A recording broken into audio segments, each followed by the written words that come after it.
This morning's Breakfast Bible Bite takes a contextual look at Psalms 47, verses 3 and 4, where Jesus subdues his enemies. Psalm 47, verses 3 and 4 reads, "He subdues people under us and nations under our feet.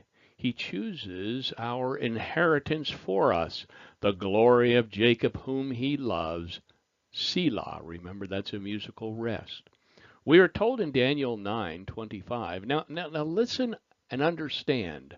7 sets of 7 plus 62 sets of 7 will pass from the time the command is given to rebuild Jerusalem under a ruler. The anointed one comes.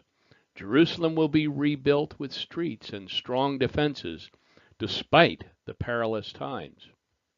Prophetically speaking, the world has just come through the judgment of God in a period referred to as the Great Tribulation.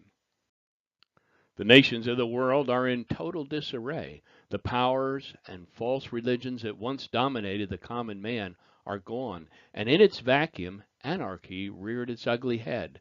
The natural born man is reluctant to give up its newfound freedom of exercising the wanton desires of its fallen and self gratifying nature.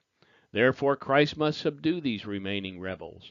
I was troubled by the translated word us, so I took the time to research it to be sure that it correctly corresponds to the context. It is the Hebrew word laom, which implies a people, a group, or a sense of community. Jesus will use the newly converted, spirit-filled remnant Israel, along with his bride, who was formerly the church, to assume his sovereignty over the nations. One of my little side notes here, the understanding is that Jesus will use Israel during his millennial reign will raise some objections. Let's read the prophecy in Isaiah 14, verses 1 through 4 together. "But the Lord will have mercy on the descendants of Jacob. He will choose Israel as his special people once again. He will bring them back to settle once again in their own land. And the people from many different nations will come and join with them there and unite with the people of Israel. The nations of the world will help the Lord's people to return, and those who come to live in their land will serve them. Those who captured Israel, will themselves be captured, and Israel will rule over its enemies. In that wonderful day when the Lord gives his people rest from their sorrows and fear, from slavery and chains, you will taunt the king of Babylon. You will say, 'The mighty man has been destroyed.' Yes, your insolence is ended.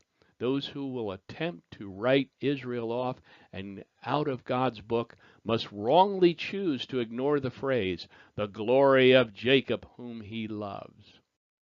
Now, some will attempt to apply this prophecy of Isaiah to remnant Israel's return from Babylon, but the rest of the prophecy then would make very little sense.